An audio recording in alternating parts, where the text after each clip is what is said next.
राधे राधे दोस्तों, रियल प्रवीण में आपका स्वागत है। दोस्तों, आपने हमारे कुछ पिछले वीडियो में देखा होगा कि हम वृंदावन से जुड़ी जानकारियाँ आपसे साझा की, जिसमें से हमने देखा कि भगवान कैसे अपने भक्त के साथ लीला करते हैं। तो इसी कड़ी में हम आगे बढ़ते हुए हमें जानेंगे कि कैसे भगवान के जो दर्शन जो टुकड़ों में कराए जाते हैं, वो कौन से भगवान हैं जिनका दर्शन हम टुकड़ों में करते हैं, और उनके दर्शन करने मात्र से ही हमें सारी मनोकामनाएं कैसे पूर्ण हो जाती हैं, और वो स्वयं एक नहीं होकर के दो कैसे हैं। तो दोस्तों, हम बात कर रहे थे वृंदावन के प्रमुख और प्रसिद्ध मंदिर में से एक श्री बांके बिहारी जी के मंदिर की। बांके बिहारी जी के मंदिर जो है, पर दोस्तों आपको बता दें कि वो उनको कहते त्रिभंगी ललित बोला जाता है, क्योंकि बांके का मतलब जो तीन अंग से जो झुका हुआ हो। मतलब आपने देखो कि भगवान बांके बिहारी का आप जब गूगल सर्च करिएगा, उनकी जब आप छवि देखेंगे तो तीन तरीके से मतलब त्रिभंगी रूप में है, और उनको त्रिभंगी ललित बोलते हैं। और उनको प्राकट किया था हमारे स्वामी श्री हरिदास जी महाराज ने। और दोस्तों आपको बता दें कि बांके बिहारी एक ऐसा मंदिर है जिसमें कि आप स्वयं श्रीमती राधा रानी और पवन श्री कृष्ण के एक साथ दर्शन करते हैं। और बांके बिहारी जी का जो मंदिर है दोस्तों, आपको हम ये भी बता दें कि इसमें आपको हर क्षण पे पर्दा लगा दिया जाता है। ऐसा कि उसके पीछे एक पौराणिक और एक बहुत ही मान्यतापूर्ण कथा है कि इनका भगवान श्री बांके बिहारी कोई अनन्य भक्त थे जो उनसे बहुत प्रेम करते थे। उनसे अटूट लगाव था उनका। तो उनके दर्शन करने के लिए आए थे। स्वयं उनके मन में इच्छा आई, उनको देखते ही एकदम भाव विभोर हो गए। तो उनके मन में ये इच्छा आई कि क्यों ना हम ऐसी ही भगवान की प्रतिमा, ऐसी मूर्ति हम अपने घर पे रखें और उनकी हम ऐसे ही आदरपूर्वक सेवा कर सकें। और आप तो जानते हैं कि हमारे स्वयं भगवान श्री कृष्ण कहते ही हैं कि वो भक्त वत्सल भगवान है। तो उन्होंने अपने भक्त के इस भाव को देख कर उनसे नहीं रहा गया और वो उनके पीछे पीछे चल दिए। जब अगले दिन पर्दा खुला, जब अगले दिन मंदिर खुलने का समय हुआ, तो देखा कि कहाँ बांके बिहारी जी का मंदिर नहीं था। तो वहाँ पे बहुत खोजबीन और गोस्वामी जी ने जब अपना ध्यान लगा करके पता लगा, तो मालूम है कि ऐसा ऐसा हो चुका है। तो बहुत पूजा अर्चना करने के बाद बांके बिहारी जी को लाया गया और फिर से स्थापित किया गया था।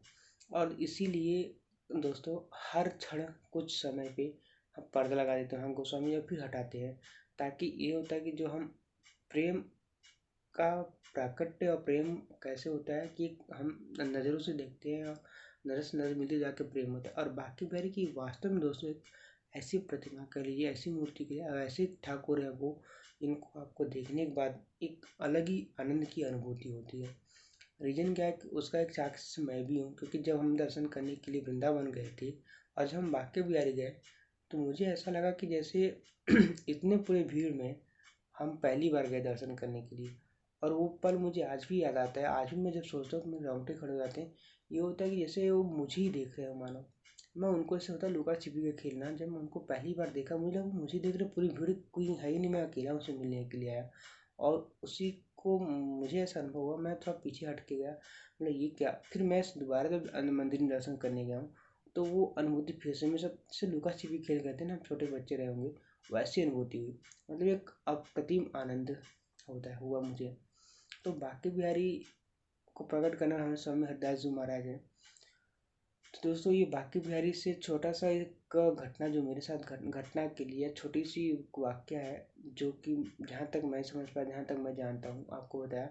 और सबसे बड़ी बात जानते हैं दोस्तों आप, कि इसमें आप स्वयं श्रीमती और मेरी श्रीमती स्वामी और स्वामी जी के एक साथ दर्शन करते हैं। और हाँ दोस्तों, एक बात तो और, कि बांके बिहारी जी कैसे हमारे ठाकुर हैं पूरे वृंदावन के, जो कि आधे वस्त्र राधा रानी के और आधे वस्त्र स्वयं प्रभु श्री कृष्ण अपने पहनते हैं। और आप जब भी देखेंगे तो वो उनकी, जब भी आप प्रतिमा उनकी देखेंगे तो दो वस्त्र उनका रहता है।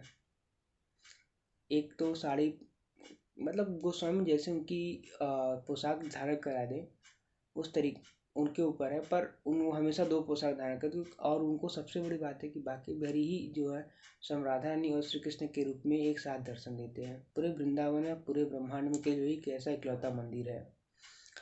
और दोस्तों अभी के लिए इतना ही। और हाँ, अभी मैं हाल ही में मुंडेश्वरी देवी मंदिर गया हुआ था, जो बिहार में पड़ता है, हाटा से आगे हाटा से 10 या 20 किलोमीटर आगे पड़ता है।